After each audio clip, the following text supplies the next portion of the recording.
give an update on my efforts to end the crisis in Gaza.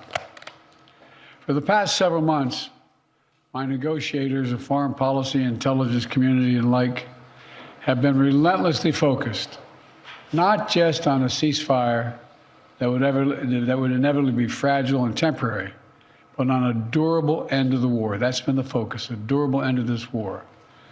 One that brings all the hostages home, ensures Israel's security, creates a better day after in Gaza without Hamas in power, and sets the stage for a political settlement that provides a better future for Israelis and Palestinians alike. Now, after intensive diplomacy carried out by my team, and my many conversations with leaders of Israel, Qatar, and Egypt, and other Middle Eastern countries, Israel has offered a comprehensive new proposal.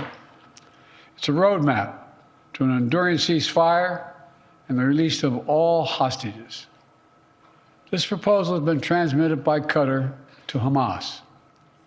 Today, I want to lay out its terms for the American citizens and for the world.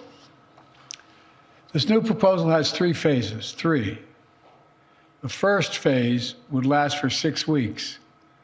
Here's what it would include: a full and complete ceasefire, a withdrawal of Israeli forces from all populated areas of Gaza, release of a number of hostages, including women, the elderly, the wounded, in exchange for the release of hundreds of Palestinian prisoners.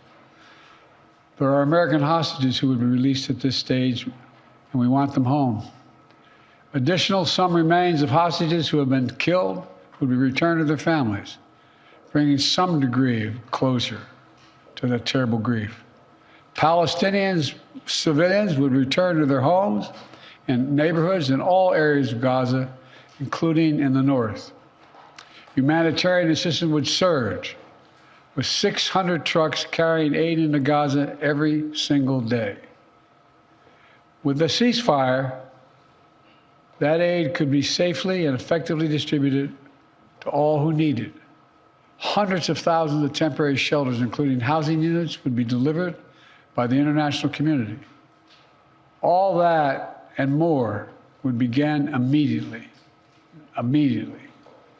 During the 6 weeks of phase one, Israel and Hamas would negotiate the necessary arrangements to get to phase two, which is a permanent end to hostilities.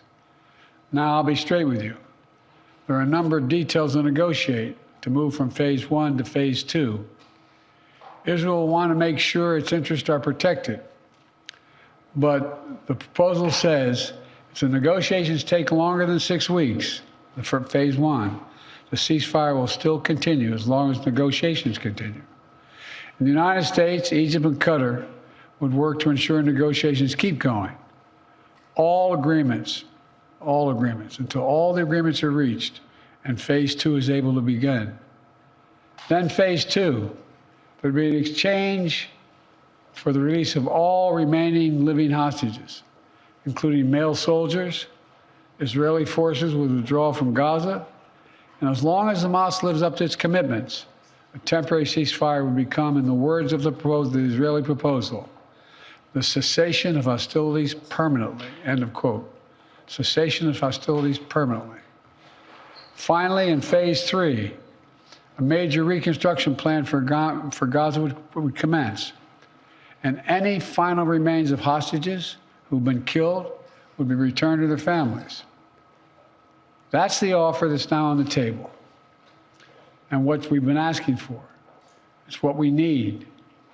The people of Israel should know they can make this offer without any further risk to their own security because they've devastated Hamas forces over the past 8 months. At this point, Hamas no longer is capable of carrying out another October 7th, which is one of Israel's main objectives in this war, and quite frankly, a righteous one. I know there are those in Israel who will not agree with this plan and will call for the war to continue indefinitely. Some are even in the government coalition. And they've made it clear they want to occupy Gaza, they want to keep fighting for years, and the hostages are not a priority to them. Well, I've urged the leadership in Israel to stand behind this deal, despite whatever pressure comes. And to the people of Israel, let me say this. As someone who's had a lifelong commitment to Israel, as the only American president who's ever gone to Israel in a time of war, as someone who just sent the U.S. forces to directly defend Israel when it was attacked by Iran, I ask you to take a step back and think what will happen if this moment is lost.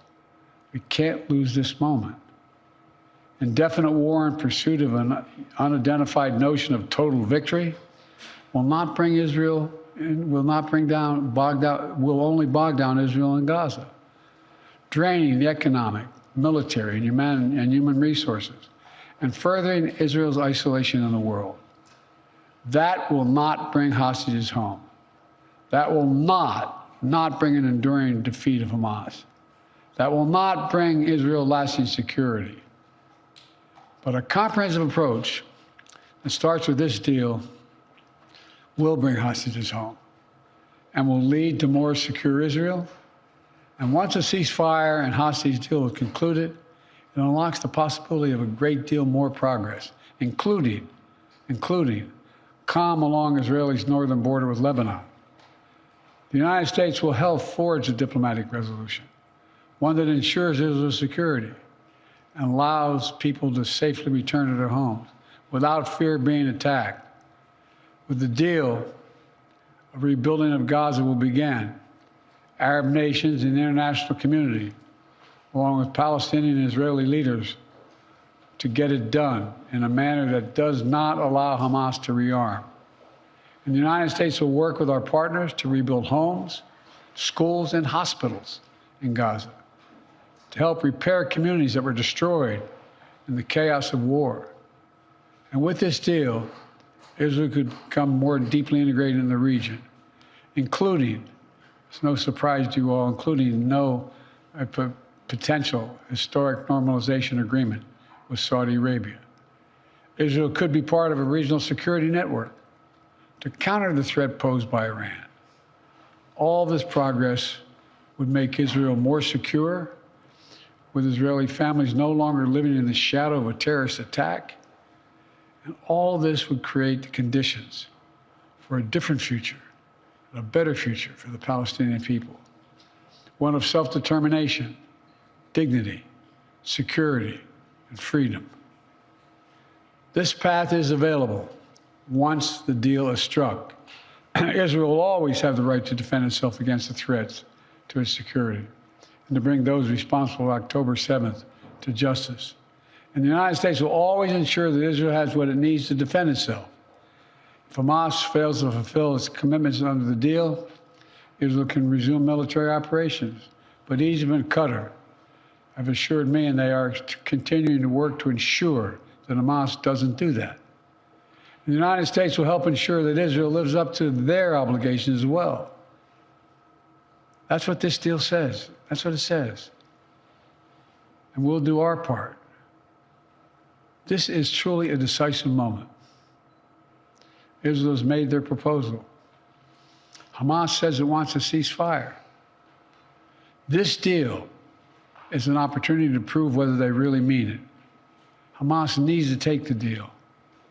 For months, people all over the world have called for a ceasefire. Now it's time to raise your voices and demand that Hamas come to the table, agrees to this deal, and end this war that they began. Of course, there'll be differences on the specific details that need to be worked out. That's natural. If Hamas comes to negotiate, ready to deal, then Israel negotiations must be given a mandate, the necessary flexibility to close that deal. The past 8 months have marked heartbreaking pain. Pain of those whose loved ones are slaughtered by Hamas terrorists on October 7th. Hostages and their families waiting in anguish. Ordinary Israelis whose lives were forever marked by the shattering event of Hamas's sexual violence and ruthless brutality. And the Palestinian people have endured sheer hell in this war. Too many innocent people have been killed, including thousands of children. Far too many have been badly wounded. We all saw the terrible images from the deadly fire in Rafah earlier this week, following an Israeli strike against targeting Hamas. And even as we work to surge assistance to Gaza, with 1,800 trucks delivering supplies these last 5 days, 1,800, the humanitarian crisis still remains. I know this is a subject on which people in this country feel deep, passionate convictions, and so do I. This has been one of the hardest, most complicated problems in the world. There's nothing easy about this, nothing easy about it. Through it all, though, the United States has worked relentlessly to support Israeli security, to get humanitarian supplies into Gaza, to get a ceasefire and a hostage deal to bring this war to an end. Yesterday, with this new initiative, we've taken an important step in that direction. I want to level with you today as to where we are and what might be possible. But I need your help. Everyone who wants peace now must raise their voices and let the leaders know they should take this deal, work to make it real, make it lasting, and forge a better future out of the tragic terror attack and war. It's time to begin this new stage. For the hostages to come home, for Israel to be secure, for the suffering to stop. It's time for this war to end, for the day after to begin. Thank you very much.